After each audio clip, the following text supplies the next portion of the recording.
Olá, meu nome é Tayana Monteiro e hoje nós vamos ver nossa última aula de ecologia.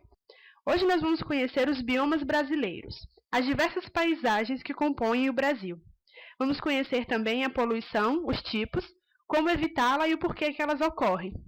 Aqui estão algumas imagens de como o nosso Brasil é diverso. Estamos vendo ali o mapa do Brasil com todos os tipos de biomas que ocorrem nele. Vemos aqui o exemplo de uma das florestas, um dos biomas brasileiros. E aqui embaixo a diversidade de fauna, que é imensa e linda no nosso Brasil. Estamos vendo também uma imagem que representa a poluição. Vamos conhecer os tipos de poluição que acontecem no Brasil e no mundo. Vamos lá. Quando a gente terminar de assistir essa aula, vocês vão poder reconhecer as diversas paisagens que ocorrem no Brasil. Os biomas, o tipo de vegetação, a fauna. Vão conhecer assim a biodiversidade brasileira. Vão compreender também as formas que levam à degradação ambiental. Por que o nosso ambiente está sendo tão degradado? Vamos entender também os processos que levam à poluição ambiental e o modo como evitá-la. Porém, para que vocês consigam entender direitinho essa aula, é bom lembrar alguns conceitos, como os níveis organizacionais da ecologia, aqueles níveis de espécie, população, comunidade, é só relembrar. É bom saber também a composição química da Terra, os compostos químicos, ar, água, esses básicos. E os ciclos biogeoquímicos que ocorrem nesses compostos. É bom saber também o conteúdo da aula passada, os biociclos mundiais, as florestas tropicais, florestas temperadas, a característica de cada um desses biomas. É bom lembrar também a divisão geopolítica e os tipos de vegetação que ocorrem no Brasil. Esse conteúdo é de geografia, mas a gente precisa dele para entender em quais regiões os biomas ocorrem no Brasil. E aqui está o slide de vocabulários e conceitos, com todas as palavras que talvez vocês possam ter dúvida ao longo da aula. É só dar uma pausa e voltar aqui nesse slide para consultar. Aqui está o nosso esquema organizacional da biologia. Nós estamos na parte da ecologia, lá no finalzinho. E aqui está o esquema organizacional global da ecologia, com todos os conteúdos, mas grande parte dele a gente já viu nas nossas aulas anteriores. Vimos os conceitos básicos, os níveis organizacionais, as cadeias e teias alimentares com seus níveis tróficos, conhecemos os tipos de pirâmides ecológicas e as relações entre os seres vivos. Estudamos também um pouquinho sobre a dinâmica de populações. Aprendemos também o processo de sucessão ecológica, os ciclos biogeoquímicos dos compostos químicos que atuam na natureza e a importância dos fatores abióticos para a nossa vida. Aprendemos também os componentes do ambiente aquático e a distribuição dos organismos na biosfera, principalmente o epinociclo, que são os biomas mundiais. Hoje nós vamos conhecer os biomas brasileiros e as poluições. Aqui está a parte da aula que a gente já assistiu, os grandes biomas, o epinociclo terrestre, e agora vamos conhecer os biomas brasileiros. Então aqui está uma imagem com todos os tipos de biomas que a gente encontra no Brasil. Começando no primeiro, ali na direita, nós temos a Amazônia, que é um bioma, a Mata dos Cocais, a Caatinga, o Cerrado, a Mata Atlântica, a Mata de Araucária, os Pampas e o Pantanal. Vamos lá conhecer cada um deles. Aqui está uma divisão geopolítica de todos os biomas.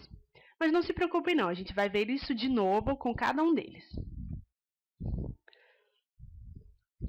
Vamos agora conhecer o bioma Amazônia.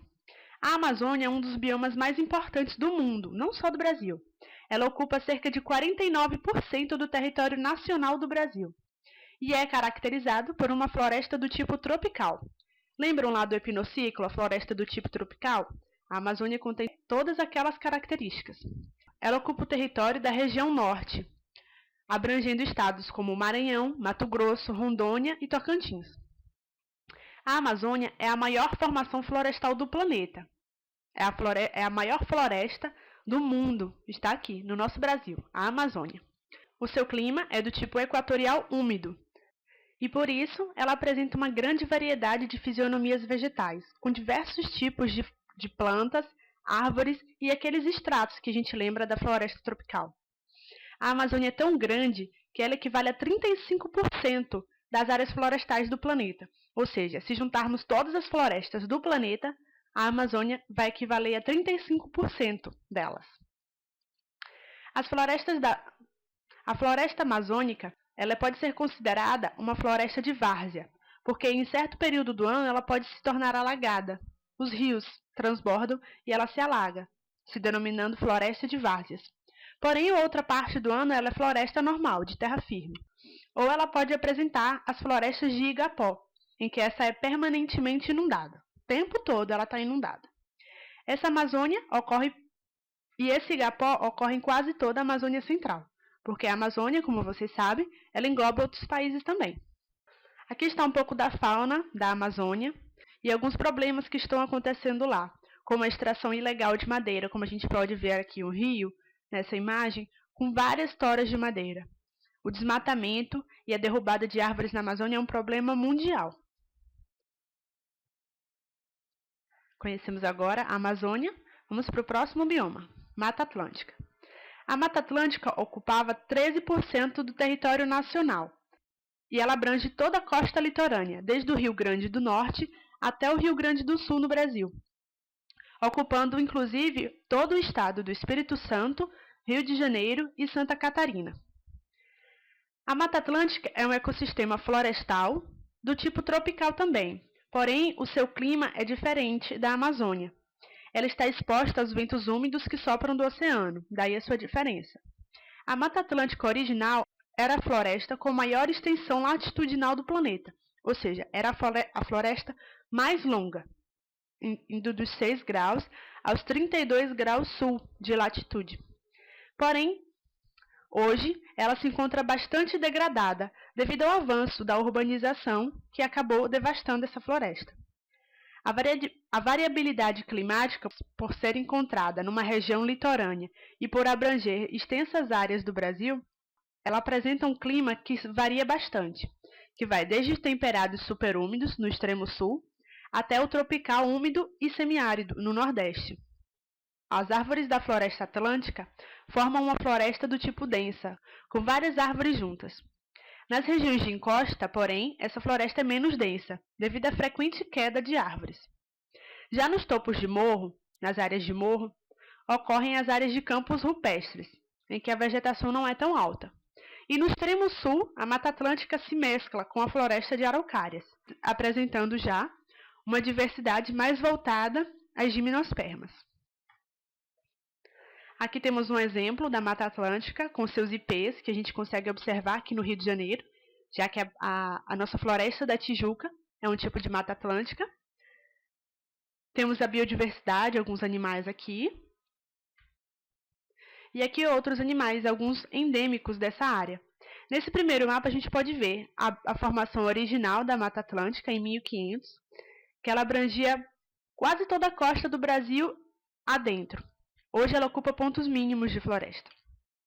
Alguns animais endêmicos a gente conhece, como o tatu, a arara azul, o muriqui, que é esse macaquinho aqui do meio, a preguiça, a gente tem preguiças também na Mata Atlântica, e diversos outros animais. Vamos conhecer agora a caatinga. A caatinga é um bioma característico do Nordeste. Ela abrange 9,9% do território nacional e é principalmente caracterizada pela savana do tipo estépica. Ocorre, como eu já falei, no Nordeste e é conhecido como sertão nordestino. A característica principal da caatinga é a vegetação, que ela é do tipo rala, assim, bem esparçada, e tem a característica de serem brancas.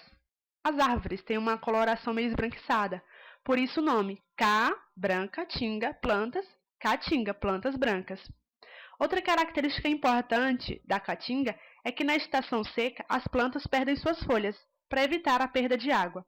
É nesse momento que surge a coloração esbranquiçada.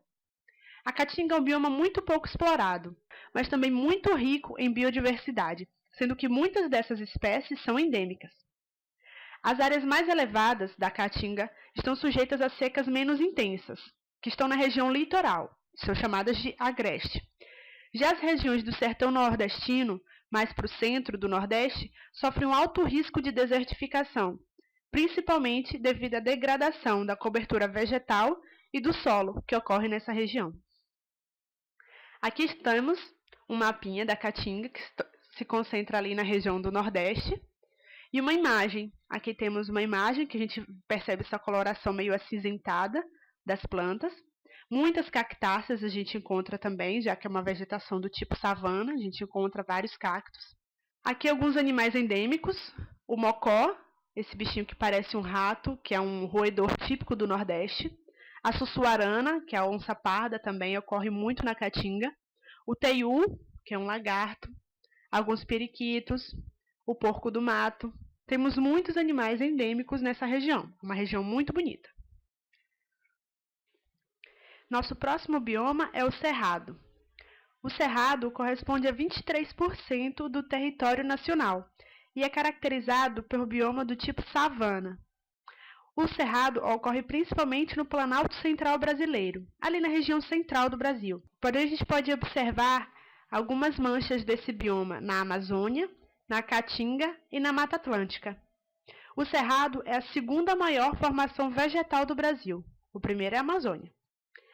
O clima do Cerrado é do tipo tropical, com estações bem marcadas, com o inverno bastante seco e o verão chuvoso. É o contrário do que a gente está acostumado, né? O solo é do tipo de savana tropical, deficiente em nutrientes, mas rico em ferro e alumínio. Por isso, as plantas são de aparência seca, apresentando alguns arbustos esparçados, gramíneas e uma característica do tipo cerradão, que é um tipo de vegetação mais denso, formando uma floresta arbórea densa.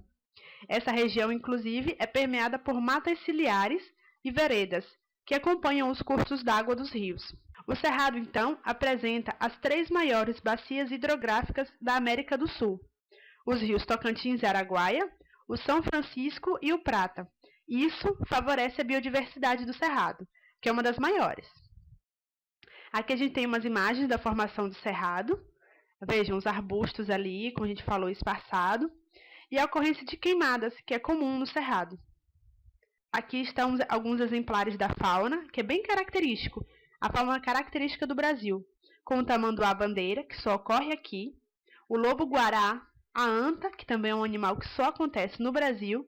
O tucano, a onça, que ocorre em vários biomas. O cervo, e os tipos específicos de corujas e outras aves.